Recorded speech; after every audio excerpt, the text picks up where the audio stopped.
In the property space, many people struggle to find a really good builder, regardless of whether an investor, a developer, a landlord. It's the age-old problem of where do you find good builders? Do they even exist? Or is it simply a case of we don't know where to find them? In this video, I'm going to give you 13 key considerations to look for in order to find that fantastic builder for your project.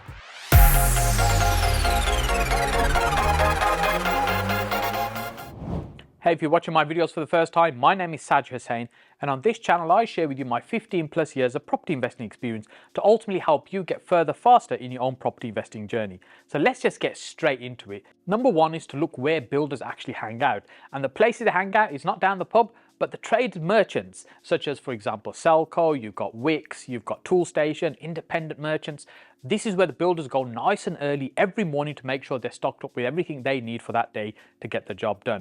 Now, looking in those places normally means there's lots of people there that are in the building trade that are visiting those places, but speaking to the people at the sales desk, asking them, is there somebody they suggest, they recommend, that's been going for a while, that they've heard great things about, that does really good work. Number two is to remember that builders generally won't have a qualification as such. There are certain qualifications within the building industry, and especially certain trades, for example, gas engineers and electricians will have certain qualifications, but generally speaking, builders won't necessarily have the qualifications or a general qualification like a city and guilds. The point I'm making is that many builders won't have qualifications, and it's not the qualification we should be looking for, but really the ability.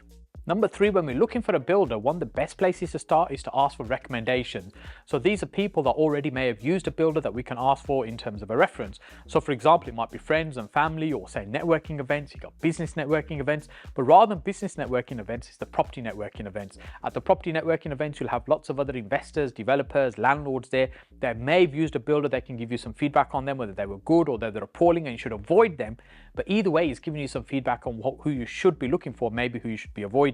And of course, on the topic of referrals, also thinking about other trades. So for example, the carpet fitter, who do they recommend? The electrician, who do they recommend? So there'll be people already in the trade that maybe you know, they may be able to recommend people that they think would be a good fit for your project.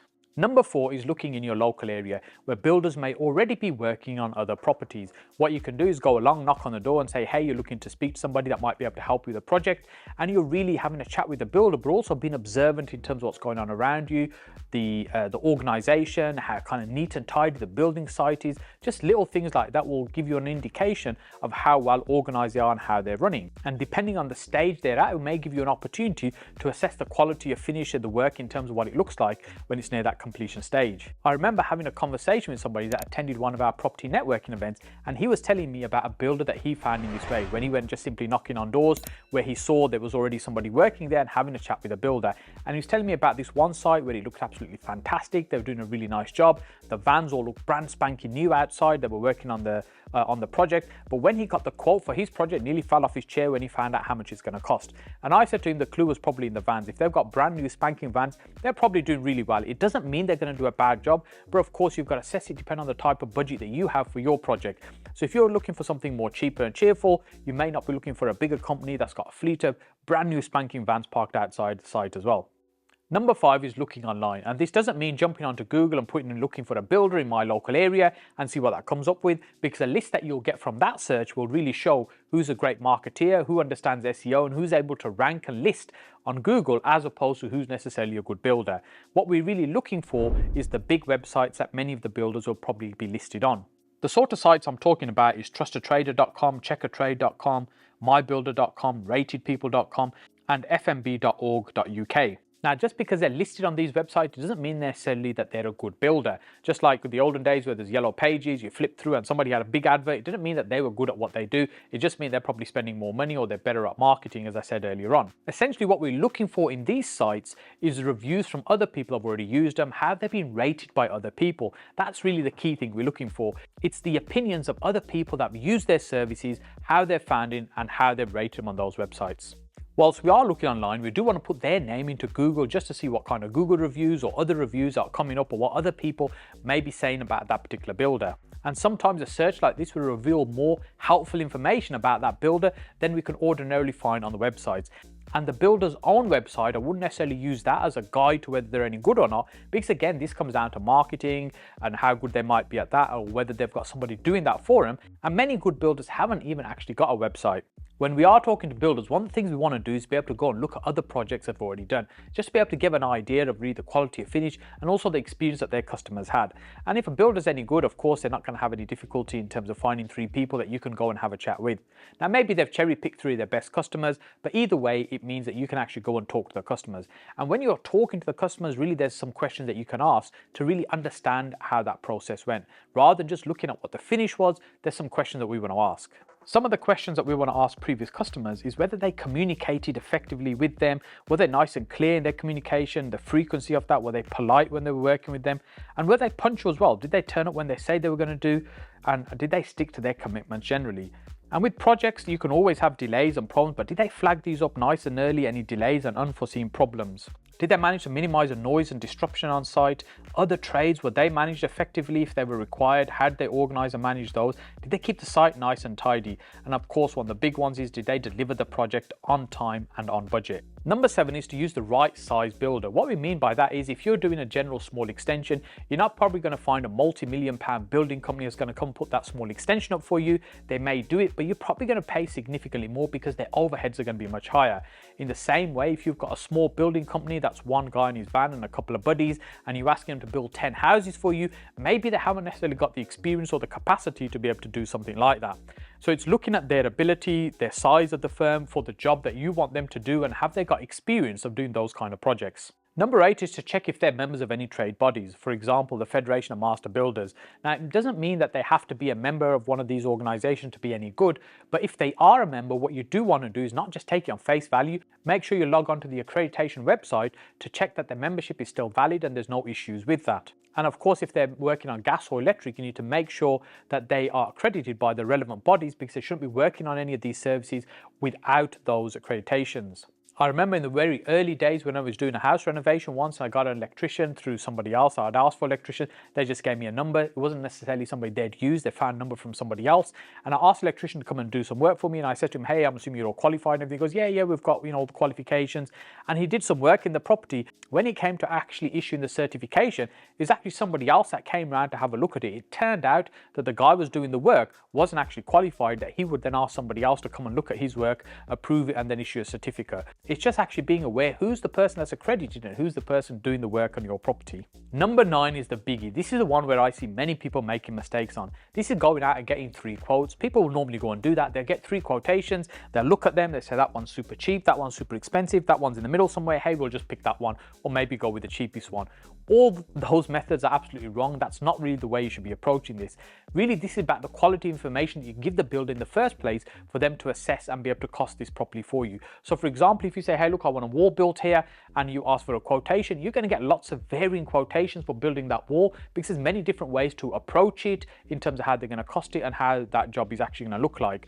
So the more that you can specify exactly what it is that you want, that way you can compare apples with apples, like with like. So when you get a quotation from one builder, you can compare that with a quotation from another builder, because they're actually quoting and pricing exactly the same work. Then you can get a breakdown of how that looks. So for example, what they're charging for materials, what they're charging for labor, and you can get a like-for-like comparison. Often is the case that people don't actually know what they want, and some builders, not all, will actually take advantage of that situation if they're there and they're doing the work, because what they'll do, they'll maybe do the minimum amount of work, maybe not quite what you thought it was going to be, and then you're paying a lot more than you had anticipated, or maybe a lot more than you should for the work that's being done. So for example, if you ask for the house to be rewired as part of that job, and you just explain that's essentially what you want, new wiring, brand new with a certificate, yes, you might get a rewired property, you'll get a certificate, but actually have you specified what type of sockets you want, how many sockets you want, what type of light fittings you want? And if you don't explain or articulate this, then really you've only got yourself to blame for when what you get is not quite what you expected. I went to look at a project very recently for somebody that they're doing, and it's a simple extension that they're doing at the back of the house. The builder's given them a quote, they thought it was quite reasonable, they're giving them the job, but the builder's not actually going to be fitting the windows, the bifolding doors are not something that he's going to fit as well. He's actually not fitting the kitchen either, or the tiling, or do any of the electrical work or any of the plumbing work,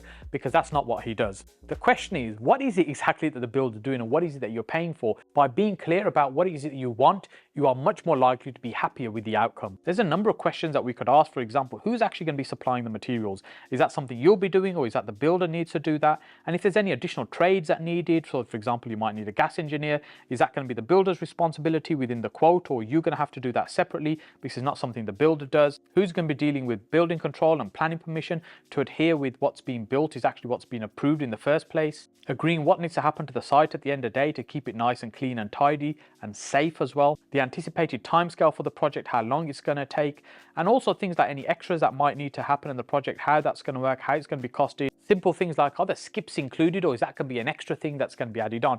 And one of the ways to ask a question if you don't really know is say, what else might I end up paying for before I can actually utilize that space? Is there anything else that's missing that I'm still going to have to pay for or purchase as an extra thing? So you put the onus on the builder to let them tell you, yes, it doesn't include the carpets, you're still going to have to get that done. It doesn't include fitting of this, that's something separate you're going to have to do. Whatever it might be, at least it helps you understand what it is that the quote includes. Some builders will be VAT registered. That means there'll be VAT on top of the labour. The material will already have VAT on it anyway when they're purchasing from their suppliers, so it may end up costing a little bit more. But most builders, they really should be VAT registered anyway, because the VAT threshold is about £90,000 a year. That means if they're doing that level of work, they should be registered.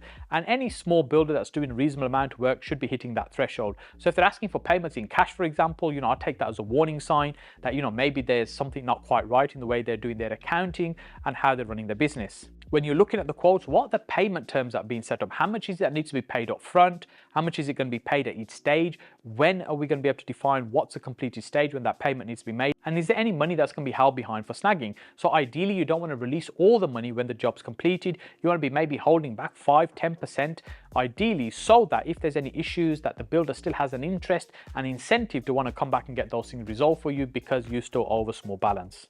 Number 11 is check that they're correctly insured. They should have insurance certificates in place as a minimum of public liability.